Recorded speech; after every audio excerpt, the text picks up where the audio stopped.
In California, the worst measles outbreak in 15 years is spreading. The virus is roaring back into the headlines tonight.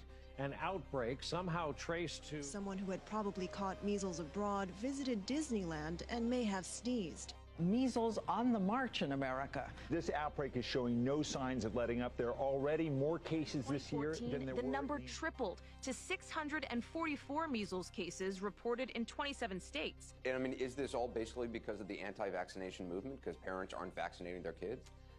Yeah, you know, I think so. A bill that would ban exemptions from childhood vaccines is advancing through the California legislature. We are authoring legislation that will abolish the personal belief exemption. I think you're starting to see why it is that mandates are so important. There has been some inaccurate information circulating about vaccines, mostly stemming from a British study linking vaccines to autism. We still continue to hear that vaccine caused autism, even though that's been debunked. Repeatedly and thoroughly debunked.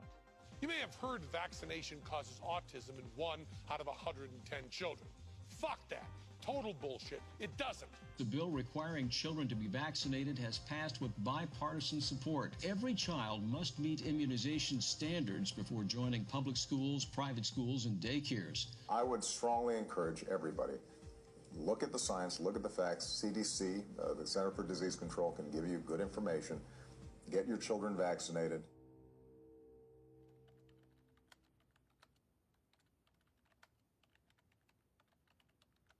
I have waited a long time to tell my story, and I want to tell it truthfully. I was involved in deceiving millions of taxpayers regarding the potential negative side effects of vaccines. We lied about the scientific findings.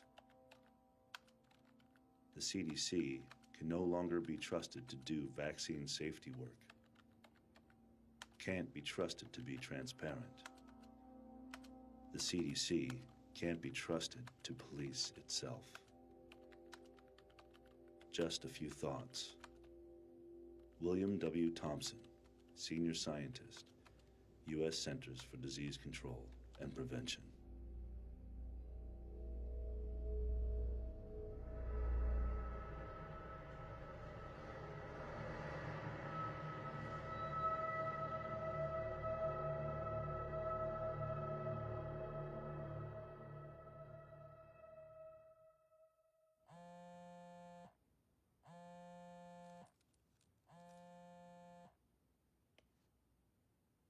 Hello?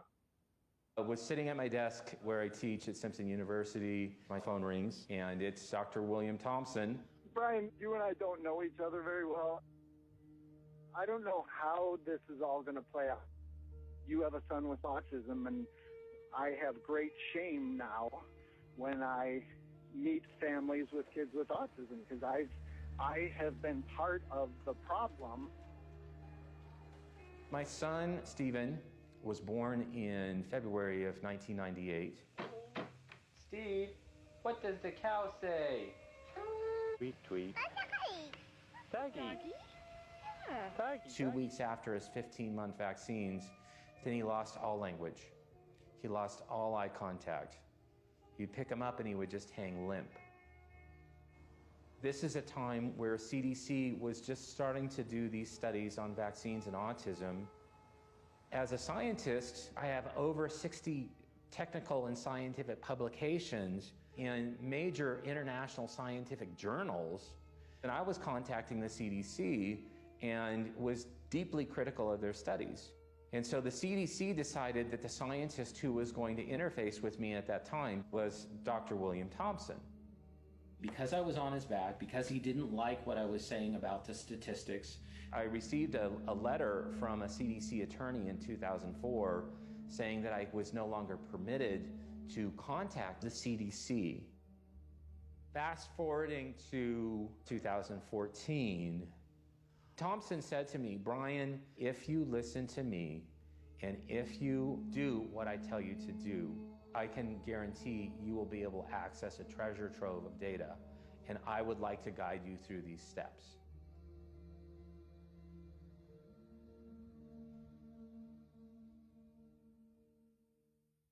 So I want to be a resource. I want to be valuable to you. I want you to have someone in the system. For years, I had been trying to crack this edifice of the CDC and just getting little glimpses of what was not right. The CDC has put the research 10 years behind. Because the CDC has not been transparent, we've missed 10 years of research because the CDC is so paralyzed right now by anything related to autism. I am a licensed clinical psychologist and a board-certified behavior analyst. In 1978, I want to say the prevalence of autism was about 1 in 15,000 children. It was a very rare disorder. I was working at a clinic at UCLA, which was pretty much the only known center for treating children with autism, and we had maybe 6 to 10 children who we were working with. Somewhere around the early 90s, shortly after I opened CARD, the growth of autism has been so high and so rapid that I've never felt like I could ever catch up anymore. From an official diagnostic perspective, the way that we define autism, we were looking at deficits in 2 areas. The first is social communication and social interaction. And in that area, we require 3 specific symptoms to be present. Symptoms such as no social emotional reciprocity, no non-verbal communication, that means eye contact, for instance, or no development of relationships. The second required area of deficit is the presence of stereotypic, repetitive, restricted behaviors. And these are things like hand flapping, body rocking, insistence on routines being the same. One of the new additions is the presence of a sensory dysregulation. If a child has an inability to sense things correctly, not necessarily hearing things the way we do, that could be classified as a symptom of autism. So if you have 5 symptoms, 2 in the area of repetitive behaviors and 3 in the area of social communication deficit, then you will get a classification of what's called Autism Spectrum Disorder, ASD. We begin, though, as always, keeping them honest. Breaking news tonight, just hours ago, the British medical journal BMJ did something extremely rare for a scientific journal. It accused a researcher, Andrew Wakefield, of outright fraud. I got a call on the 19th of May 1995 from a mother telling me the story of her child, his regression into autism following a vaccine. And I said, how can I help you? I know nothing about autism. You've come through to the wrong number. And she said, no, doctor, my child has terrible gastrointestinal issues and no one will take them seriously. I was an academic gastroenterologist doing research with a particular interest in Crohn's disease and ulcerative colitis, inflammatory bowel disease. I knew nothing whatsoever about autism. When I was at medical school, it was so rare, we weren't taught about it. We heard a succession of stories which were very, very similar. Medicine is about pattern recognition, and there was a clear pattern emerging. So we decided, a group of us, including the world's leading pediatric gastroenterologists at the time, led by Professor John Walker-Smith, decided that these children merited thorough investigation. Well, Dr. Wakefield has been shown used absolutely fraudulent data. He created a fake paper. The journal allowed it to run. All the other studies were done, showed no connection whatsoever, again and again and again. So it's an absolute lie that has killed thousands of kids. And what we discovered and reported for the first time was this link between what appeared to be a novel type of intestinal inflammation and autistic regression in previously developmentally normal children.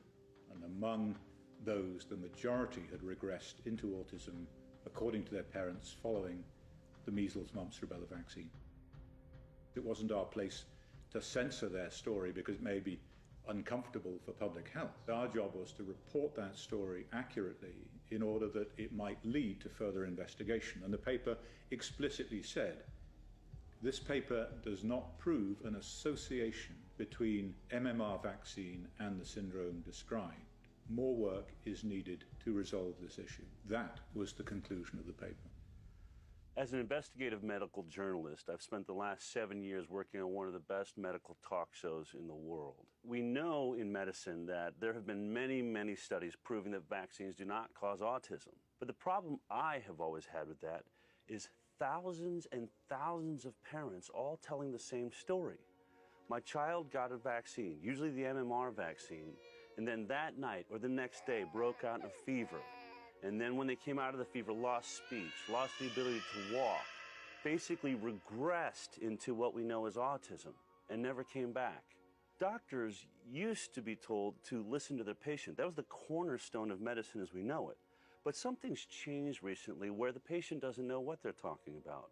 And these parents, with their story of their children, have just been written off as though they have no idea what's really going on with their child. I have 2 kids. And anyone that has children knows that when we first have babies, we are overly sensitive to every little hiccup, every cough, every sniffle. So to say that a parent was just unaware that their child had issues, and suddenly they realized at 1 year later that, oh, they have autism, that doesn't make sense to me. And so I wanted to look into this story and find out, what is this disconnect between medicine, science, and real parents?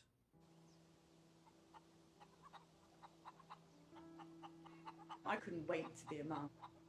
I remember specifically, before we even got married, talking about how important children would be in our lives. I wanted a daughter first, then I wanted a son, and we were planning on having 4 children. We were going to be the most perfect parents that we could be. Bella was born, and that was a wonderful experience. Bella was just this angelic, perfect child. She hit all her milestones. I got pregnant with Billy quite quickly. Bella, say hello to Billy. Hello. We've now got a beautiful girl and a beautiful boy.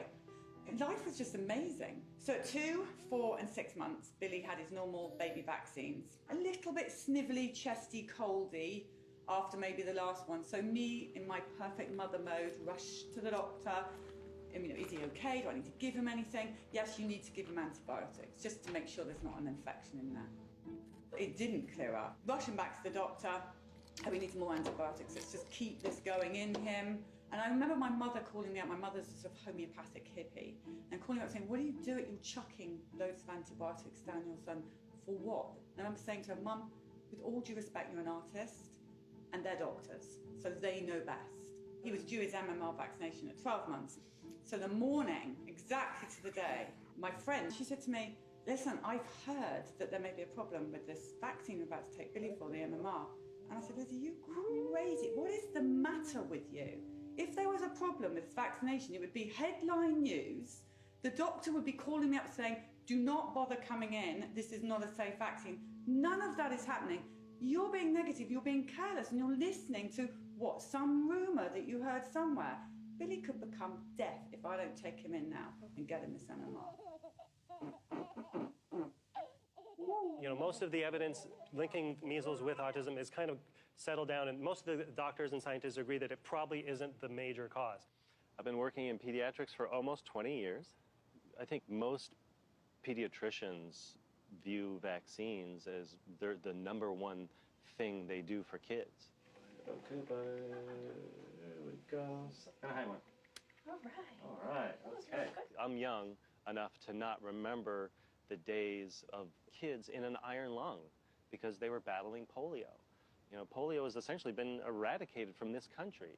In '98, the Wakefield study came out. My son had just been born. That study kind of pointed a finger at the MMR. As a parent, I was scared to give the MMR to my son. And as a matter of fact, I didn't give it to him on time because I wanted to see what additional studies would show. And over time, additional studies did show that, no, it's safe. And so he did get the vaccine. You know, if everybody stopped vaccinating, we'd be going back to the dark ages.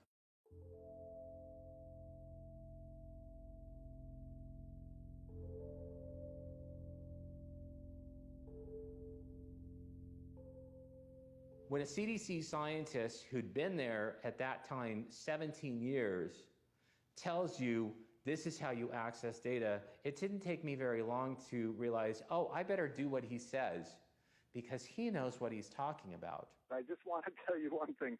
Right now, I'm sitting in a very pretty position in terms of providing you a lot of information. He asked me, what data sets are you going to request? And I said, well, I'm going to request 2 of the studies that you've done on thimerosal, the mercury-containing preservative that's used in some of the vaccines. And he said, well, that's fine, but I want you to request the MMR data set first. And this is the study by Frank DiStefano and his colleagues in 2004. It was the one study where we could end up creating a mess while the CDC tried to sort out something they couldn't understand. The day Billy got the MMR was a living nightmare. It was the worst day of my life, to be honest with you. I came in and I saw him lying in his cot, listless. He started this uncontrollable shaking. Imagine coming out of a frozen pond. His eyes were doing this and he was shaking like this.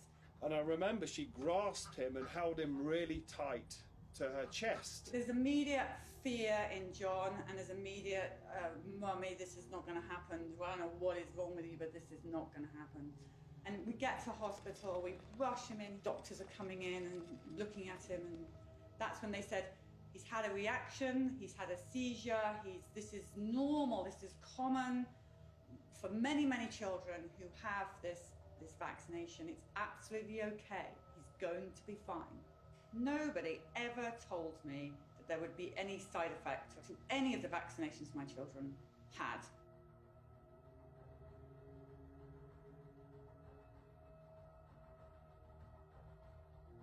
Following his febrile convulsion that he had the same day of the MMR, we were told to take him home. He slept in the bed with us for the night. He seemed just very, very sleepy. In fact, he didn't really ever wake up to the Billy that we had before.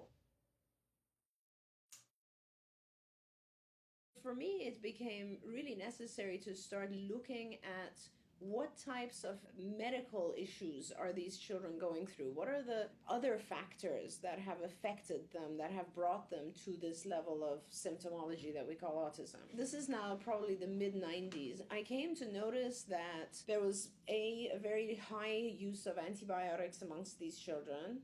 But B, what became pretty interesting was seeing the number of families who were reporting that their child had a regressive type of behavior occur right after their vaccinations. A lot of these parents were showing me footage of their children who had been completely developing normally until 18 months, and then all of a sudden post-vaccination had developed incredible regression.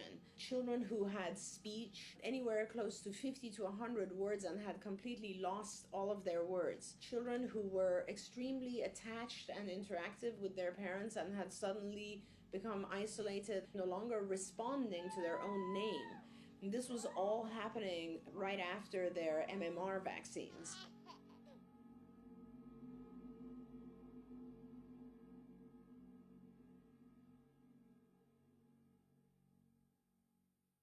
My oldest son, Ian, was born normal, developing normally. He was this beautiful boy, and we ended up at our 12-month visit, which is his 1 year, and they gave him multiple vaccines at once. And within 7 days, he had 104 fever and a rash all over his body. He had previously been noted in our videos, home videos, that he was walking and actually running at that point. 7 days after the vaccine, he was no longer able to do that.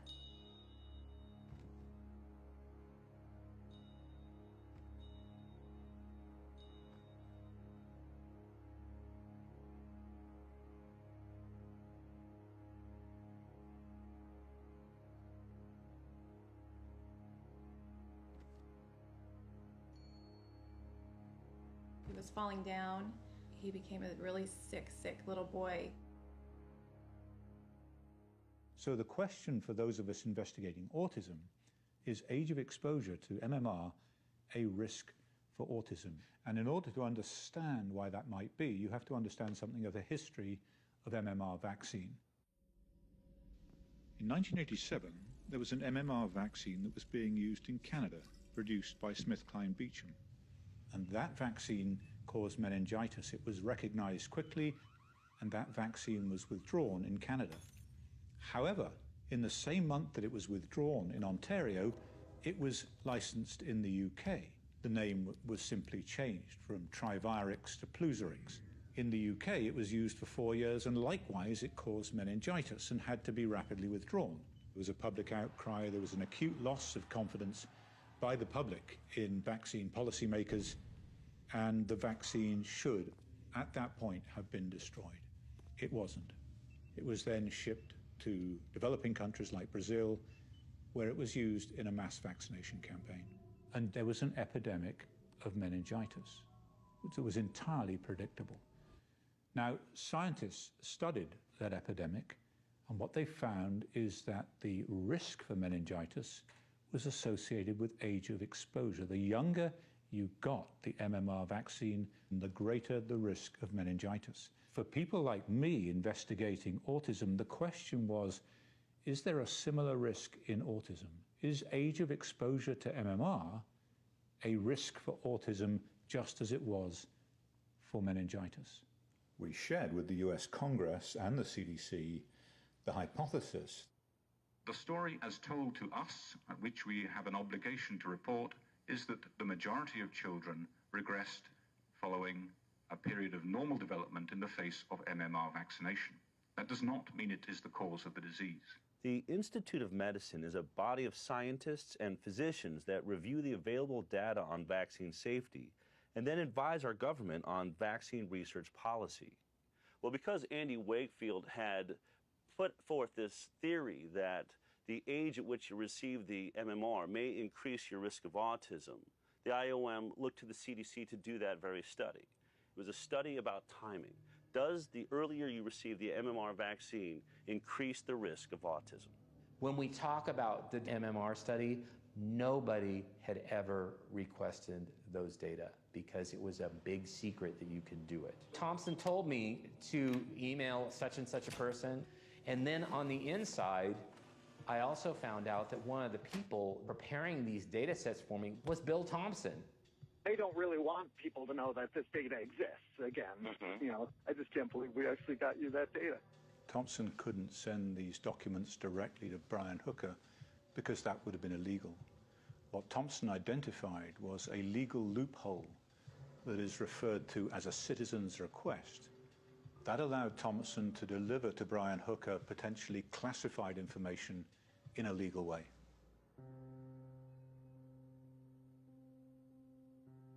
You get checked in England with your babies at certain times, by health visitors. So at 9 months, Billy had his full-blown check, and it says no parental concerns, baby laughing, babbling, talking. So we passed that with flying colours.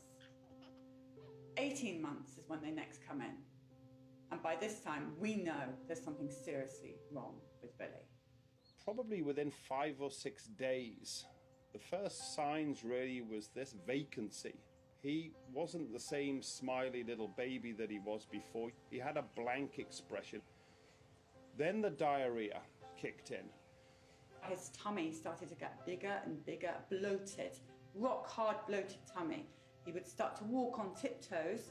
His hair fell out, and this dreadful high-pitched scream, sort of whiny scream developed from him. And then came the head banging, the constant banging against his crib, the constant banging against the floor or a wall or anything that he could find to bang his head on. He would thrash it and thrash it. John and I would lie in bed at night just listening to this thud, thud, thud. Thud. There's nothing. He's now not even noticing his sister who he used to play with. John comes through the front door after work. No recognition that we were his parents or this child even belonged to us. Nothing, nothing, gone.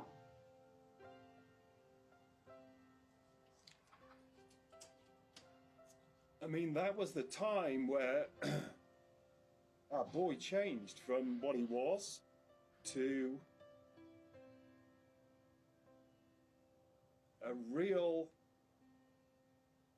tragic, tragic case of a child who regressed into this autistic state and lost everything. Lost everything.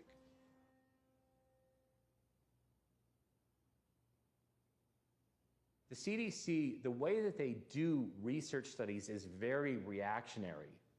They look at something that's creating a press and creating a buzz that could actually lower vaccination rates, and that's what they study. They don't study vaccines proactively. So if Andy had never done his original study, gotten that published in the Lancet, would have never created the uproar that rightfully it should have created, then the CDC would have never studied this.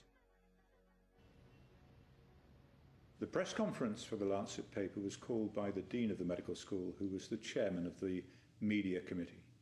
The temporal association between MMR and autism was initially made in the United States. I had done an extensive research into measles vaccine safety and MMR vaccine safety in the pre-licensing phase. In other words, what safety studies had been done before these vaccines were put onto the market and into children. A 250-page report was compiled by me showing that the vaccine safety studies for MMR in particular were lamentable.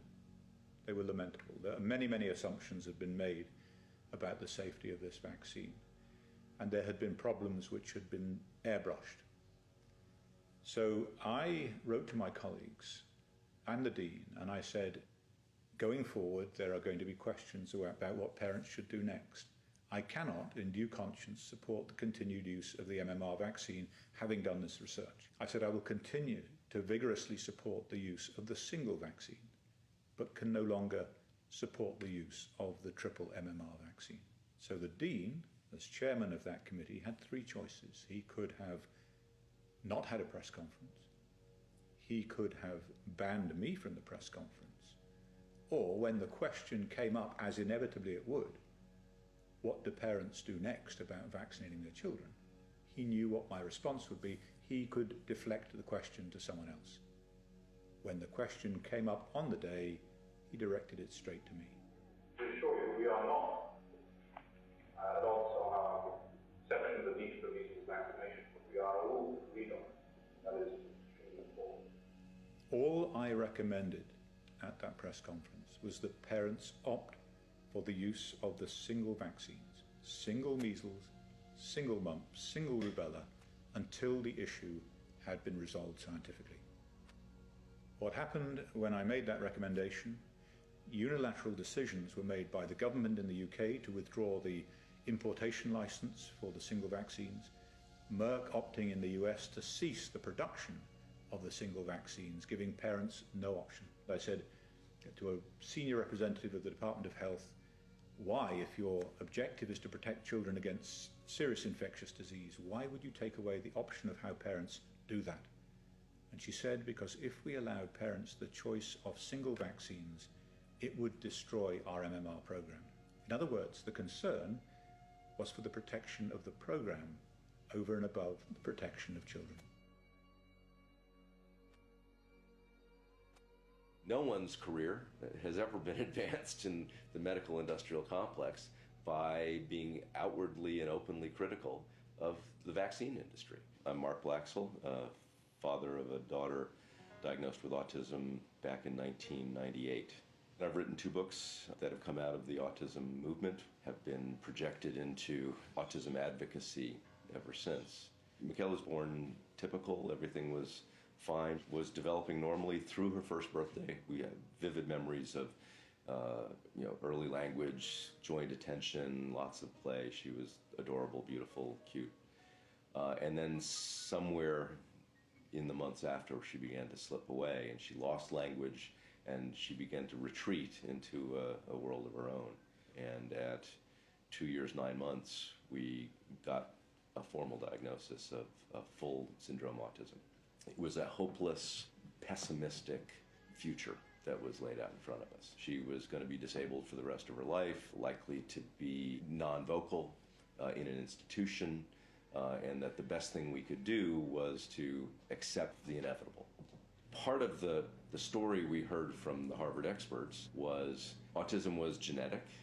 It was low and relatively constant prevalence. The more I learned, the more clear it was that that whole orthodox view was false, completely false. Revolutions only happen in science when there is an anomaly that the old orthodoxy can't explain. With autism, the anomaly was the explosion in cases, which meant that what people were trying to describe as a genetic, neurologically based condition couldn't be genetic. It could only be environmental. It could only be some set of things that had happened to children. And you had to ask the question, what might it have been?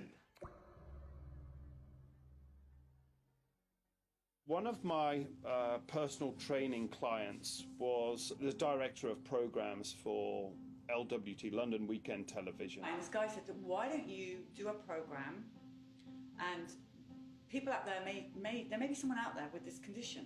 He said, this is going to be an unbelievable story. So we've got nothing to lose. Right now, this child is either going to kill himself because he's going to smash his head to pieces, or we are going to go insane because everybody here is miserable. And that program was aired, and we received 250,000 email hits. Computers were kind of new then, the whole internet computer thing.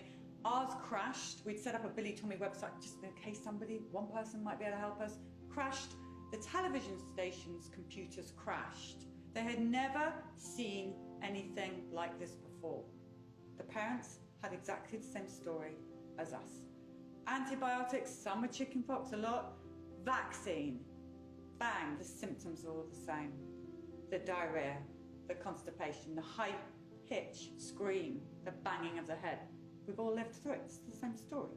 And it was Polly's idea to put all of this stuff together in a magazine called Autism File. Let's all ask the questions and maybe someone can help. These questions from these parents were not being answered by the doctors that they went to see. They came to us out of desperation, and we had 45,000 subscribers within 4 months. When I originally got the MMR autism data, I came up with my own analysis plan, and I stepped through logically and systematically how the data should have been approached. I looked first of all at males versus females. Then I looked at black males. The relative risk of them receiving an autism diagnosis was astronomical, and it was highly statistically significant. I really had to scratch my head and say, I know nothing about the MMR vaccine. And so that's when I originally called Andy. Wow. Really? After everything that had happened, everything we'd all been through, everything that the families had suffered for the last 15 years, and the CDC had known all along there was this MMR autism risk. As I started to divulge more of the conversations, then I think it really hit him that this was a major crack in the wall of the CDC. The first thing that Thompson did was to plot a graph of percentage of children vaccinated against age at first MMR vaccination. The children with autism are represented by the pink line, the children without autism by the blue line. Now, if there's no link between early MMR and autism, those two lines should track together, whatever the age at first MMR. Now, they do track together until they get to 15 months, and then they separate, and they continue to separate thereafter. This was their first indication that MMR vaccine was causing autism. And that finding alone rocked Thompson back on his heels. This was a huge issue for Andy. So I said to Brian, are you recording these conversations? Recording phone conversations was not really palatable to me. It almost seemed cruel. Whistleblowers can disappear as easily as they came. They're like a fish on a hook. And your job is to get them into the boat.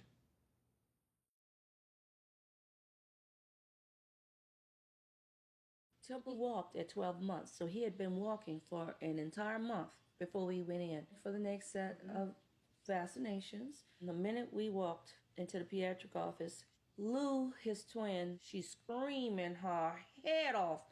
I mean, she knows what's going on. She doesn't want the doctor touching her. I look up, and there she's got the shots lined up. 3 for him, 3 for her.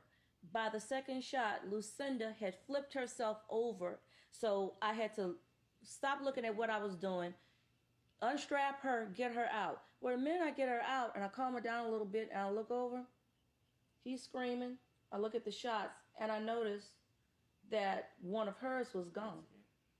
There are only 2 shots left for her. And I asked the nurse practitioner, I said, what happened to that other shot? She says, oh my goodness, I gave it to him. I said, which one was it? She said, it was the other MMR. I said, call the doctor. This baby is screaming his head off. You've given him an extra shot. I don't know what the effects of that's going to be.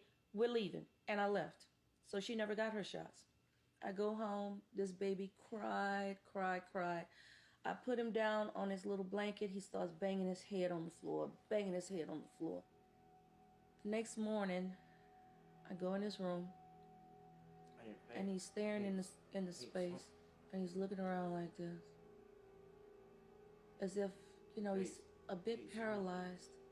Not the baby who was always doing this every morning and smiling for me to get him out of bed.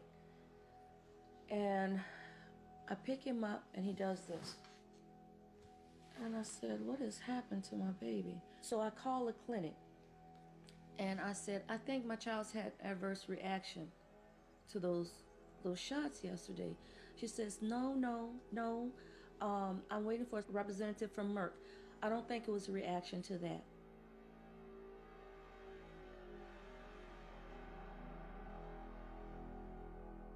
Bill Thompson looked at African Americans. He saw that those African Americans that got the MMR on time were 2.64 times more likely to get an autism diagnosis than those African Americans that received the MMR after 3 years of age. What this was suggesting is that among the blacks, the ones that were getting vaccinated earlier were more likely to have autism. At that point, the group of researchers that was working on this particular study, they were having weekly meetings. Colleen Boyle, who was the head of developmental disabilities branch, and Marshalyn Jurgen-Alsop, who was one of Thompson's direct supervisors, Frank DiStefano, who was the head of the immunization safety office, and then a postdoctoral research associate named Tanya Bassin. In that meeting, Thompson brought up the fact that African Americans were showing a highly statistically significant risk of autism if they got the MMR on time. What is said in these closed-door meetings? I mean, do people say, oh, well, this is unacceptable, or is it just, do they always say, oh, this can't be right, or? I'm not going to lie, but I also don't want to say things to you right now that aren't some written form. Right. The analysis regarding the African Americans was the 8 on the Richter scale earthquake that just shook through the CDC. I take him to see the pediatrician that I know. And she looks at me, she closes the door, and she whispers, she says, Sheila, I believe he has autism. I said, what? Like Rain Man? She says something like that. I'm going to refer you out to a neurologist. And we go see the neurologist the next week. He says he has every classical symptom of autism. I do not believe this. I was angry.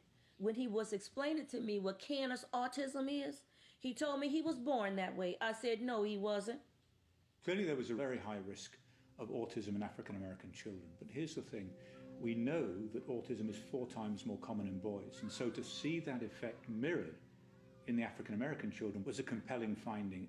When I looked at African American males only, the relative risk was 3.36. It just blew my mind. And that's when I wanted to call Bill Thompson on the phone. And his statement to me was, oh, you found it. It appears in the final publication is that race in general is downplayed. Of course it is.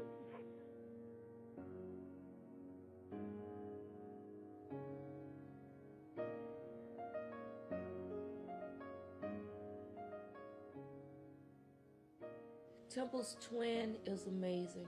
She is fluent in 3 languages. She speaks French like a native. She is an A student. She plays classical piano. With all of the guilt that I feel from that day, one of the best decisions I made for her was to walk out of that office without her being vaccinated. At the end of this journey, I don't want to be one of those mothers standing there saying what I wish I would have, could have, should have done. I want to be able to say, I gave it everything that I had. I gave it my best shot. His twin is going into the 11th grade. And for someone who still can't manage to cross the street, now am I grateful he's here? You bet. I'm grateful my son lived. And I was so naive that he would live a fulfilling life. He would end up being a happy man, having a family. It's my dreams for him. And every year that goes by, the older my son gets, the further that dream seems to be. All about vaccines! So what do vaccines do? Vaccines build up your immune system and make you stronger to fight off disease. Are vaccines safe? Yes, studies involving millions of children have shown no connection between vaccines and autism. Stick to the schedule. The CDC's own vaccine schedule, which we are required to adhere to as parents in America, recommends that our children get the MMR between 12 and 18 months. But in this hidden data provided to us by William Thompson, it is clear that for African Americans, this is actually the most dangerous time to deliver the MMR. The CDC, in my opinion, is one of it's where I go to if I need information about an infectious disease. I probably either go on their website or open one of their reference books every day. That building is filled with a lot of scientists that are smarter than me.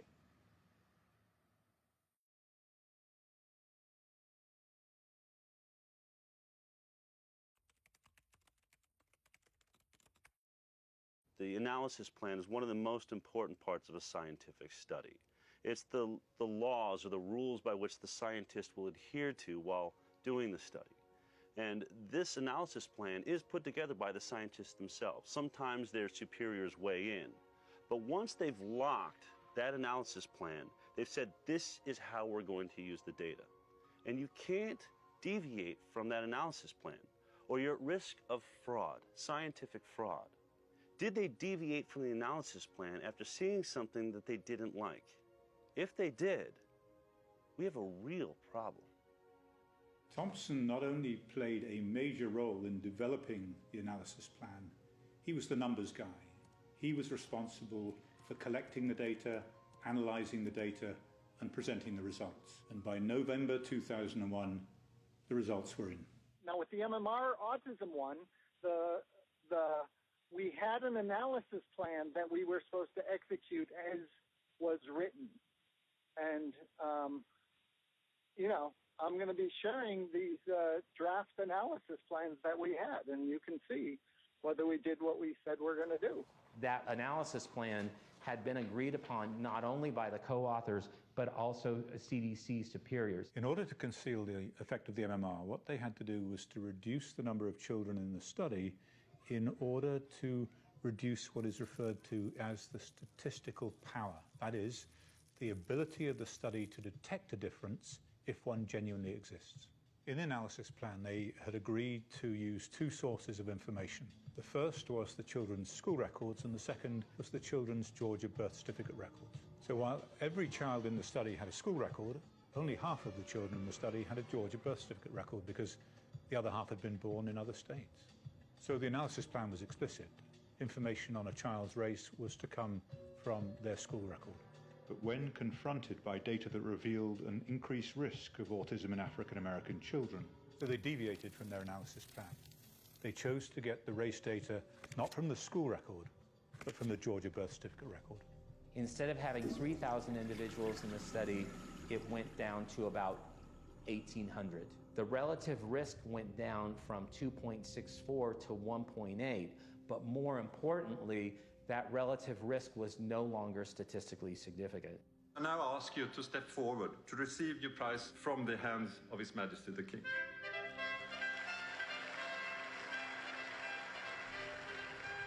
I am Luc Montagnier, MD.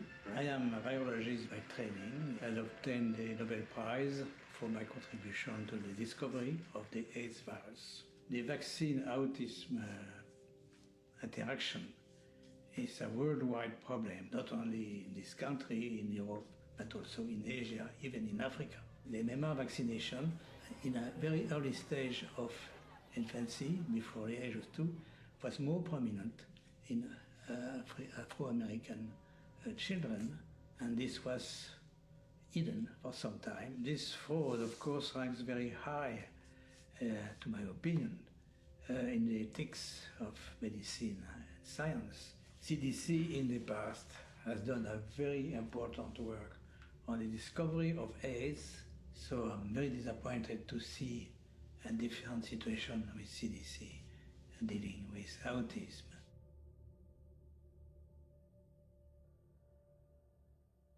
Shortly after Julie Gerberding became head of the CDC, I began to communicate with her and ask her to come to my office. There didn't seem to be objective research going on. There was the CDC trying to promote vaccination for children, and then they were doing the safety research themselves. In CDC's judgment, the best public policy is to continue vaccination unchanged while aggressively working to try to identify causes of developmental disabilities. The CDC, I just thought, was institutionally conflicted. The CDC can't take money directly from pharma, but they can set up a foundation, and the foundation can attract donations from commercial interests, and does. Merck, GlaxoSmithKline, now Pfizer, Sanofi, Aventis have huge multi-billion-dollar vaccine businesses. They're profitable. They've grown because some of these new high-tech vaccines that are patented, that are high-priced, get protected by this little cocoon of regulatory capture in HHS, and are guaranteed multi-billion-dollar franchises. When I was working at Merck, I was a sales rep for Vioxx. The whole scandal started when it was discovered that Merck had manipulated data and covered up the fact that Vioxx actually caused twice the amount of heart attacks and strokes than the placebo. What I learned from that experience was just because things are on the market does not mean they are safe. I think we get into a very dangerous territory with vaccinations. If a drug company gets just one vaccine added to the schedule, they can make upwards of $30 billion in 1 year. It's no secret. I think they've published their intention, which is they want to create an environment of constant vaccination from cradle to grave. They want infant vaccines and expanded flu shots, DTaP boosters, Gardasil shots, meningococcal shots. They want adult vaccines. They want you and me to come in and get a constant barrage of shots. And then they want vaccines for the elderly. We have a highly profitable product because the safety testing isn't as rigorous as a normal pharmaceutical drug. The gold standard is double-blind, placebo-based, long-term study. And that just isn't done with vaccines because they're classified in a different way as a public health measure. And they haven't been tested in combination with other vaccines. Yet doctors give 6 to 9 doses per visit. It's insane. If pharmaceutical drug was tested like this, it wouldn't be on the market. But because it's a vaccine and the safety testing is less rigorous, our children are being experimented on. I don't like to look at autism from a behavioral perspective. I look at it from more of a what causes it in each child. When I want to define autism, I have to say that it's the inability to detoxify the way you're supposed to, or at the rate that you're supposed to. And it all has to do with this toxic overload. These children are not detoxifying from the vaccinations. Same thing with GMO products. The pesticides in our food, if I can prevent the child from being exposed to more toxins, then when I'm teaching the child, at least the child's getting better and not continuously getting worse. Without a doubt, what's happened to Billy has changed his life.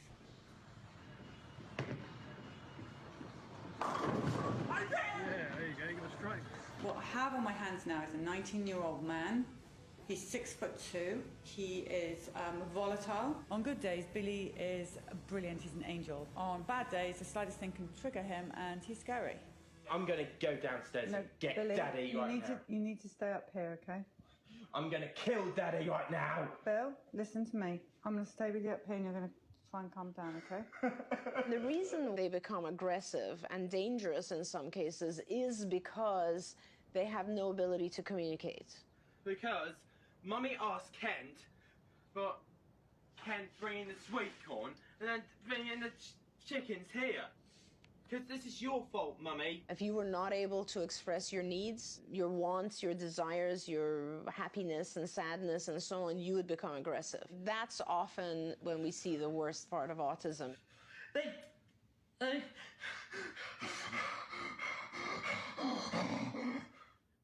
We had to occupy his room and use his video player.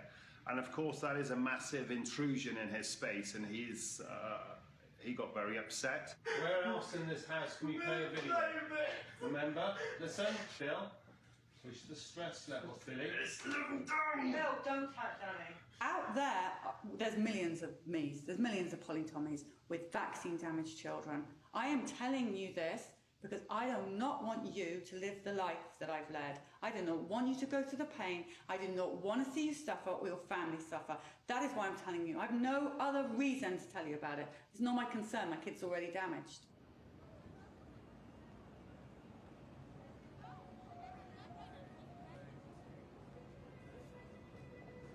I am a senior research scientist here at MIT in the Computer Science and Artificial Intelligence Laboratory.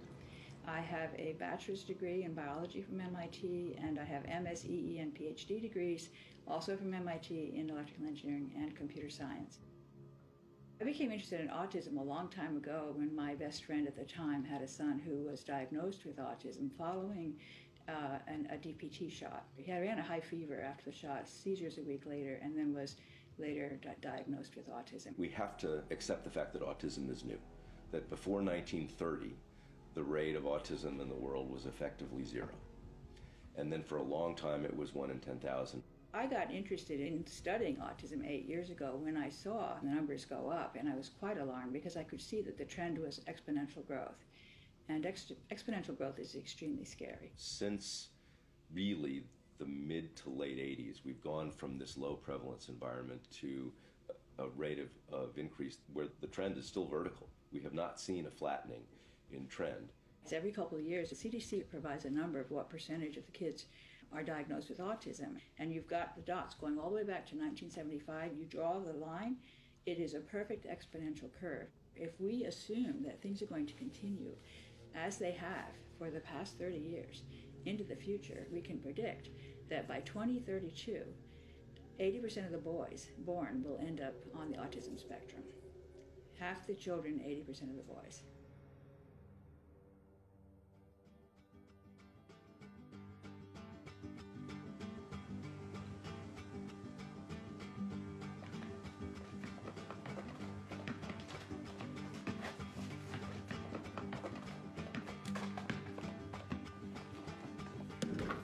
If you think this vaccine is only a problem for African American kids like me, you're wrong. There's an even bigger problem, one that puts all kids at risk, and it's called isolated autism.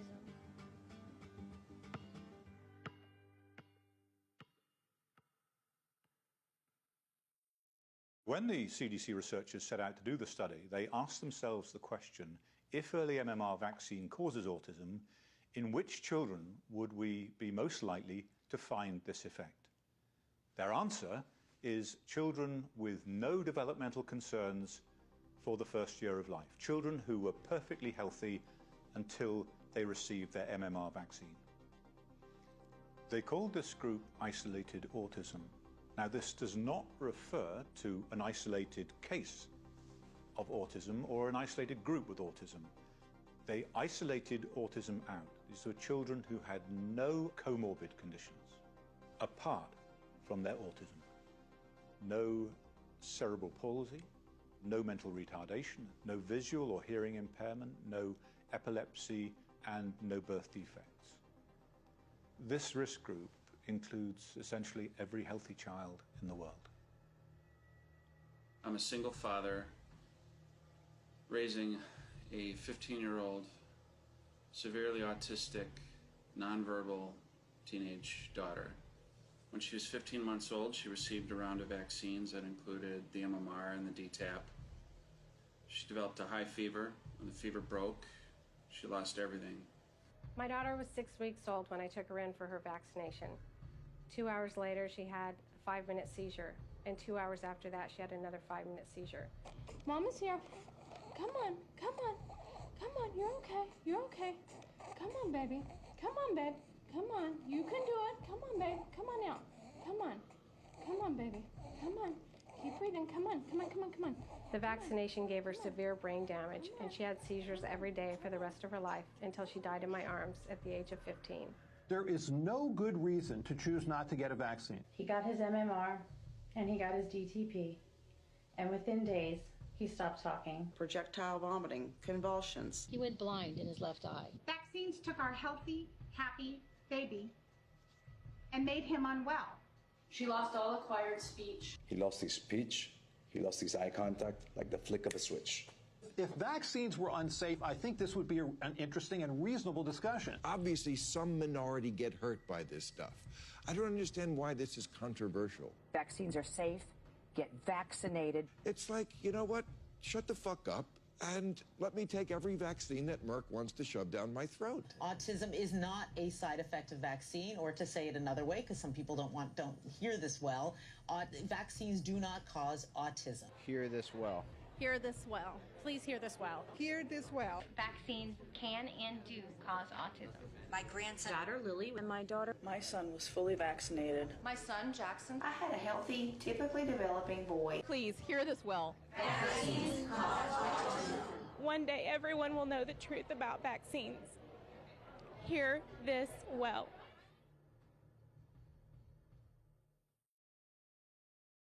I actually think the most interesting results are the elevated ones for the isolated, ones that don't have other comorbid conditions. The effect is where you would think it would happen. In isolated autism, he saw a very, very strong effect specific to those kids that got the MMR on time. When Bill Thompson ran those numbers, he saw an astronomical effect. Some of the numbers were actually, the relative risks were as high as 7 or 8 times higher with these kids that were diagnosed with just isolated autism, no other diagnosis, versus those controls. Isolated autism is confusing because it sounds small, but it really is a big problem. Because all healthy children, no matter what race, are at risk. For example, my sister's 18 months old and she's supposed to get her MMR shot right now. But if she does, she's 7 times more likely to get autism than if my parents wait until after 3 years old. So I hope my parents don't do it. Here's what's really scary. When we look at isolated autism, we see that there's a up to 7-fold increase in the incidence of autism between those that received the vaccine between 12 and 18 months versus those that got it after 3 years old. But let's be perfectly clear. Every child in this study had received the MMR vaccine. What would the numbers be if you compared children who got the vaccine between 12 and 18 months versus children that never got the vaccine at all? This is often referred to as the vax versus unvaxxed study. And the CDC refuses to do this study, even though every drug that we take has been through this exact study. There's a group who take the drug, and then they compare it with a group that do not take the drug, and they see, are there more side effects and complications with the group that takes the drug? So why does the CDC refuse to do the vax versus unvaxxed study?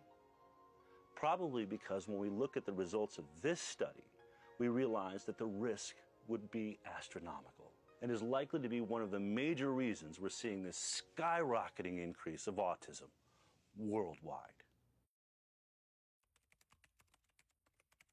Just like the African American children, they went into the room and they sliced and diced the data in an effort to get rid of that effect. This is Colleen Boyle's meeting notes, how they plan to present the data by these age groups. That after the fact, when the data are in, she writes reformat. And then she puts in new age groups. Even this failed to achieve the desired effect, since in the end they simply omitted the relevant findings from the paper altogether. I was just looking at that. I'm like, oh my God, I cannot believe we did what we did. But we did. Yeah. So it's all there. It's all there. And you in the health field, you who run our health agencies in this country who are sitting here today, you have an obligation to these kids that you just saw there to make sure that these studies are complete, thorough, so that everybody knows that we have all the facts, and you don't have that. One of the things we did, because this was such an important topic, was to have them be sworn in. So they were under oath. And if they were doctoring the results of a study and they did it deliberately, they committed a felony. It used to be 1 in 10,000, and now it's 1 in more than 250 kids that are being damaged in this country that are autistic. Now, those kids are going to grow up. They aren't going to die. It's not like a lot of diseases where they get infected and they drop dead. They're going to live to be 50, 60 years old. Now, who do you think is going to take care of them? It's going to be us, all of us, the taxpayers. And it's going to cost, I think, as you said, Ms. Maloney, trillions of dollars. So we can't let the pharmaceutical companies and our government cover this mess up today, because it ain't gonna go away. And it's gonna cost the taxpayers trillions more if we wait around on it. And for our FDA and HHS and the health agencies to continue to hide behind this facade that there have been studies that conclusively prove otherwise is just wrong too. So the CDC wasn't just doing this study inside of a bubble. In fact, it was the exact opposite. They were under fire. You had Congressman Dan Burton in front of the Congress demanding answers about mercury and the MMR and vaccine studies and the connection to autism. Dave Weldon, congressman from Florida, is reaching out to Julie Gerberding with serious complaints on how he thinks this entire issue is being handled. On top of that, the Department of Justice is requesting files and data from the CDC because of a previous study called the Verstraeten study that had so many anomalies, it looked like scientific fraud was taking place. So they were suspicious. So then you look at the emails that Thompson's provided to us, and you see that he's reaching out to his line manager, Dr. Melinda Wharton, throwing up red flags, saying, I first spoke with you in September of 2002 regarding the sensitive results we have been struggling with in the MMR autism study. How do you struggle with scientific results? I mean, facts are facts. Data are data. That doesn't make any sense. So you've got Dan Burton breathing down their necks. The Department of Justice is requesting files. And William Thompson finds out that Colleen Boyle has brought in a lawyer to help her decide what materials are too sensitive to provide to the Department of Justice. This obviously freaks William Thompson out, because later in the email to Wharton, he says, I will be hiring my own personal attorney. And it's extremely unfortunate that we need to be concerned about whether our own legal rights are covered when participating in a study such as this. I mean, what's going on here? We have government scientists lawyering up over a children's safety study. Clearly, this does not sit well at all with Dr. Thompson, because at the end of this email, he makes what looks to me to be a clear threat. My level of concern has also caused me to seriously consider removing myself as an author on the draft manuscript. So then a few days later, Thompson writes directly to Dr. Walter Ornstein, head of the National Immunization Program, saying, I am not interested in taking all of the political heat that will go along with that study. Thompson has gone all the way to the top of his department. I mean, we don't ever get a response from Walter Ornstein, but Thompson is very clear on what happened next. The higher-ups wanted to do certain things, and I went along with it. In terms of chain of command, I was number 4 out of 5. Dr. Thompson talked about destruction of documents, and that in fall of 2002, There was a meeting with the trash can rolled in, and they selected documents to be destroyed. I led all the analyses with the DiStefano thing. Literally, everyone else got rid of all their documents, so the only documents that exist right now from that study are mine. These documents were no doubt federal records. They were very important documents because they showed a very strong statistically significant effect. He felt that, quite rightly, it would be illegal to destroy those documents, and so in his office he kept not only the hard copies, but the computerized files for that study. There was a dramatically different result presented before and after the time frame that Thompson alleged that these data were destroyed. If I never had the documents before October 2002, there would be nothing that would show that they actually had the results in hand and they decided to destroy those results.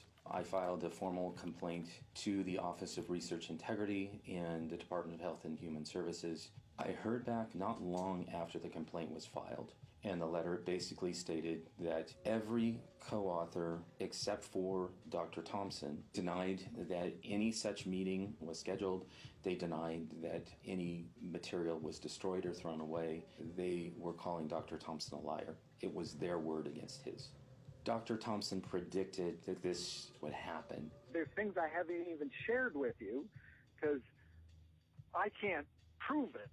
And that's what I struggle with. I don't want to share things with you that I can't prove, that there aren't hard records, because I am worried that the other 4 people will collude and say, no, that's not true. Dr. Thompson provided meeting notes to me for precisely the time where the co-authors are claiming that no meeting took place. That's what I keep seeing again and again and again, where these senior people just do completely unethical, vile things, and no one holds them accountable. So look, once you have the data, a scientific study like this is a relatively simple process. You just run the data, you get the results, and then you publish those results in a paper. In their own analysis plan, this study was only supposed to take 6 months, from May 2001 to December 2001. So if they weren't destroying data, why did this study end up taking 4 years? The question everybody needs to be asking the CDC is what the heck happened between October 2002 and February of 2004? The reason you don't see anything else circulating on the study, it was 5 of us behind closed doors for 2 years. Wow. So after 2 years of secret meetings behind closed doors, DiStefano emerges with the final draft of the MMR study, and they're going to present it to the Institute of Medicine. People on the IOM move from industry, government, academia, government, industry, and then they bounce around. It's all the same people, and there wasn't a really good policeman in all this to really make sure that the vaccine safety studies are done properly and that they're done objectively. It just didn't seem to me like we were running a system that was credible. I had written to Julie Gerberding, and I asked her to postpone the February 9th Institute of Medicine meeting. This report, the Institute of Medicine report, I wanted postponed because of my concern that this was not an exercise in discovering the truth, but was instead a meeting being driven by a desire to short-circuit important research and draw premature conclusions. The problem is, William Thompson, being the lead scientist, he's going to have to present their findings, and he's not happy about it. In fact, he's so upset that he goes above the lead author, DiStefano, above Walter Orenstein, all the way to the head of the CDC, Dr. Julie Gerberding. And in an email, he says, "Dear Dr. Gerberding, I will have to present several problematic results relating to statistical associations between the receipt of MMR vaccine and autism." Basically saying, I'm not going to continue this lie. If you put me up there, I'm going to tell the truth. Thompson was originally scheduled to provide a briefing because he basically told Director Gerberding that he would have to say that there is a causal association. He was switched at the last minute with Frank DiStefano, who was able to report to the IOM falsely We have found no association between MMR and autism. The IOM was the point of no return, and so deprived of the truth, the IOM declared MMR vaccines safe. It was a rush to judgment to shut the door permanently and completely on the MMR autism link. It's absolutely appalling that much of what I said turned out exactly to be true. They were trying to short circuit the research. It's the lowest, it's the lowest point in my career that I went along with that paper. After their brilliant work on the MMR study, DeStefano and his team received an award from the Department of Health and Human Services. And then several years later, Dr. Julie Gerberding received an award of her own, a high-paid job as head of the vaccine division at Merck. Clearly, Merck appreciated the work she had done investigating their vaccine.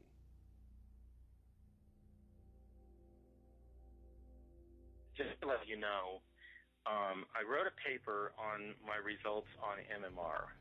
Yeah. And it will include something that I got from you. Brian was about to publish a paper using data that could only have come from an inside source at the CDC, a whistleblower. And from that point forward, William Thompson was a marked man. Andy approached me and said, it's time to publicize the CDC whistleblower. Ironically, 12 years later, while Thompson is bearing his soul to Brian Hooker, in front of Congress, Colleen Boyle is just peddling the same old CDC fraud. But this time it's to a new player, and that's Congressman Bill Posey from Florida. I wonder if the CDC has conducted or facilitated a study comparing vaccinated children with unvaccinated children yet. Have you done that? We have actually done a number of studies looking at the relationship between thimerosal vaccines and autism and other developmental disabilities. The lies from the CDC were still the same. The difference now is we had William Thompson. Vaccines and their components did not increase the risk for autism. My time's very limited here. So clearly, definitely, unequivocally, you have studied vaccinated versus unvaccinated. We have not studied vaccinated versus unvaccinated. Oh, okay. Never mind. Just stop there. That was the meaning of my question. You wasted 2 minutes of my time. Brian had also submitted a related paper to a journal called Nature Neuroscience, and in that paper, he had specifically referred to an unnamed source at the CDC. And my worst fears were realized when a journalist from Nature Neuroscience contacted the CDC, contacted Walter Orenstein. The message went on to Frank DeStefano, who sent it out to the co-authors saying, keep your heads down, this may be coming your way. The fear was all of a sudden we'd be dredging the river for Bill Thompson. So I said to him, Brian, we've got to do three things. We have got to get Thompson a whistleblower lawyer. We've got to make sure that his documents are with Posey, and we've got to reveal his name. Whistleblowers are in danger only as long as the only people who know their identity are their enemies. Do vaccines cause autism? In the last 30 years, the childhood vaccine schedule has tripled, while the U.S. autism rate has skyrocketed from 1 in 10,000 to 1 in 50. Dozens of published research papers show that, yes, vaccines and autism are linked. Yet the debate rages on, in part because of the 1986 National Childhood Vaccine Injury Act, passed by Congress as a result of pharmaceutical lobbying. It shields drug companies from liability for injuries and deaths caused by the vaccines they manufacture. Vaccines that the federal government admits are unavoidably unsafe. Instead of suing the pharmaceutical company directly, parents are forced to petition the Department of Health and Human Services, and if federal health officials oppose compensation, the case is argued before a special master in the U.S. Claims Court. Many refer to this as vaccine court. Here are some shocking facts about the so-called vaccine court. Pharmaceutical companies do not have to participate in the proceedings at all. Taxpayers pay for all damages. The U.S. Department of Justice acts as the government's lawyer, with taxpayers footing the bill for their defense.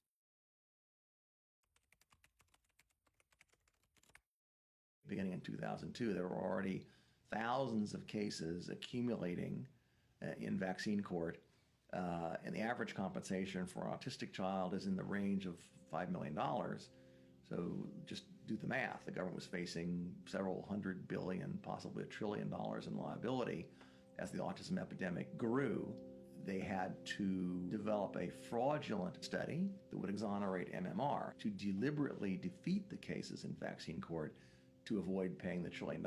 So the thousands of autism petitioners were denied their fair day in court by a corrupt and deliberate obstruction of justice. It is one of the most unethical medical decisions of all time, because it was made with knowledge to sacrifice these children as a direct affront to the congressional mandate that they all be compensated.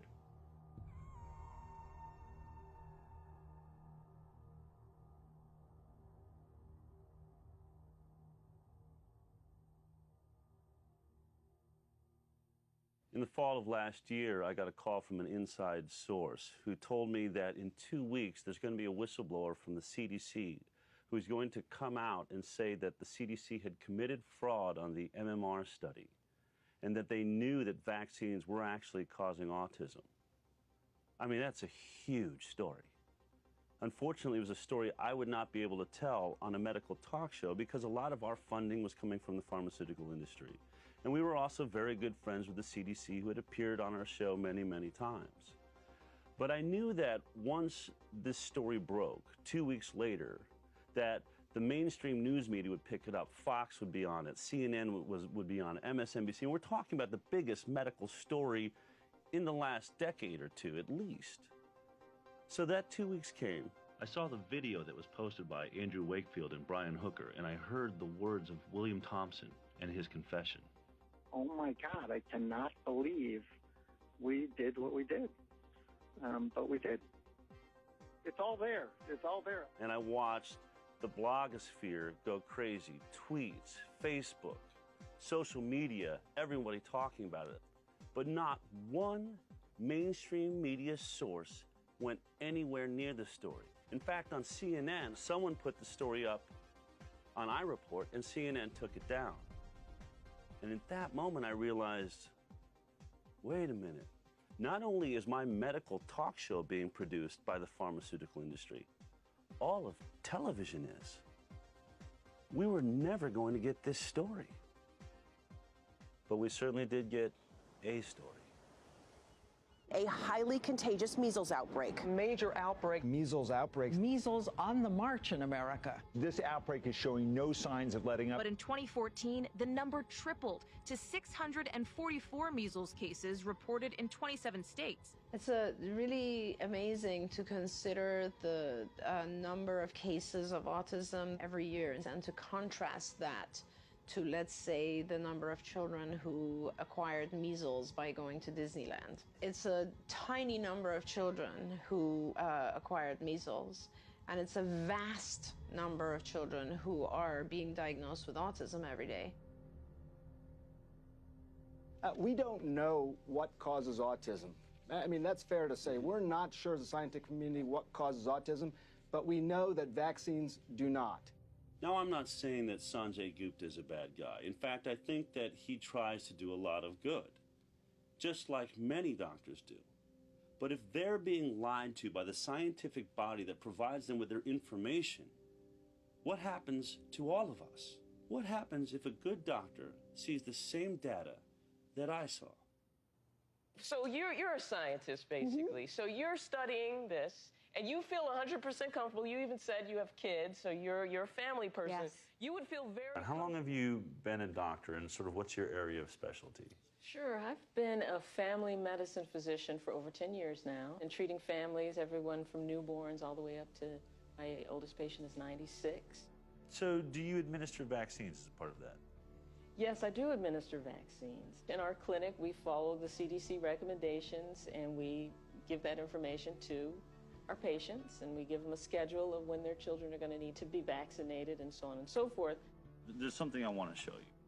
This is the formal complaint about what they've been given by William Thompson, the whistleblower at the CDC, okay? There's all sorts of reference materials in here and things like that. I'm just going to give you time to look at it, study it as long as you want, okay? When you feel like you have a grasp of it, I know it's going to take some time. Appreciate you taking the time, all right? Okay.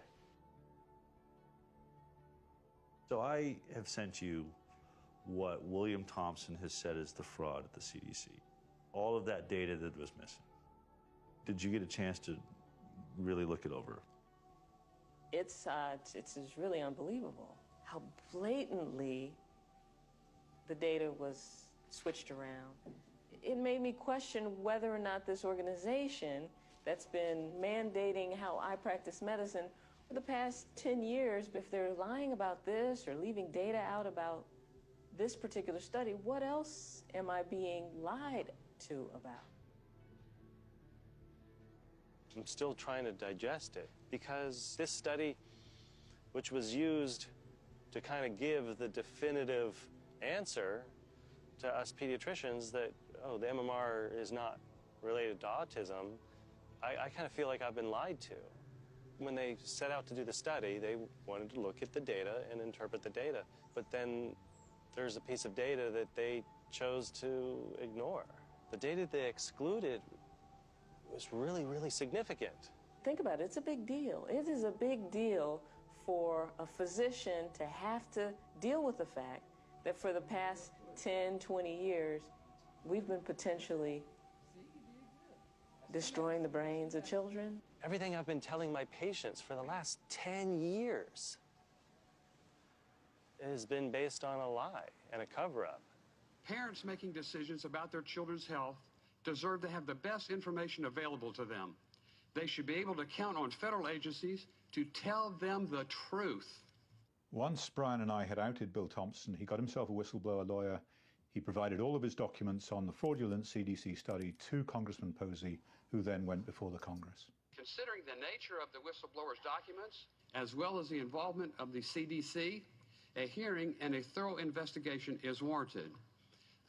So I ask, Mr. Speaker, I beg, I implore my colleagues on the appropriations committees to please take such action. Thank you, Mr. Speaker. I yield back. It's now been 7 months since Congressman Bill Posey urged the Congress to subpoena Bill Thompson, and they have done nothing. Bill Thompson wants to be subpoenaed by Congress. As a CDC employee from the federal government, he cannot speak voluntarily because of the threat of jail time. Absolutely, William Thompson needs to go before Congress. He needs to go before the whole nation. Everybody needs to see what he has to say. He needs to be deposed in front of a committee in Congress, and Julie Gerberding has to be brought in and deposed, because this is a very, very, very disturbing revelation. For this researcher to come forward and be saying now that they were indeed deliberately concealing critical information about an MMR autism link, horrible, horrible development. Deviation from an analysis plan, omission of crucial data, destruction of documents, obstruction of justice, misleading the Congress, grievous harm to innocent children. This has to be investigated. You and I are in agreement. Vaccine safety should not be in the CDC. Absolutely. You would end up with an agency like the National Transportation Safety Board. The next thing they need to do is somebody needs to reintroduce the Weldon-Maloney bill. It needs to be very, very quickly enacted, and you need to take all of the vaccine safety responsibilities out of the CDC. These children have been maimed by the actions of Colleen Boyle, Frank DiStefano, Marceline Jurgen Alsop, and Tanya Bassin. My son has been debilitated for 17 years. I think jail time is too good for these individuals who have perpetrated such fraud. The notion of vaccinating children, protecting children against serious infectious disease with vaccines that are safe and effective is laudable. You hear about measles outbreaks in Disneyland, and then they try and sell you MMR. We didn't see autism being reported as a consequence of the single vaccine, only of the triple vaccine. So my feeling is that we need to review vaccination policy across the board. But in the first instance, I do believe we can make the problem far less if we separate those vaccines out into their single measles, mumps, and rubella. I just cannot imagine what it will be like if we really do face a future in which half the children born end up on the autism spectrum. I mean, it will be so disruptive of the school system. There'll be so little money to be able to spend on the normal children to help them, to bring them up and to educate them. We're just going to have extremely sick children and parents that will be so distracted by the challenge of bringing up these children that are so sick that our society will not be able to focus on anything else. The implications of that for our country, for our competitiveness as a nation, for our economy are massive. They must know, and they do know, that there's a national emergency. I mean, this is going to be a complete catastrophe if we just let it happen. What will you say the next time a mother sitting there with her baby in their hands says, Dr. Rachel, is the MMR vaccine safe? I'm going to tell her. I'm going to say, you know, honestly, I'm not going to give the MMR vaccine to my babies, and here's why.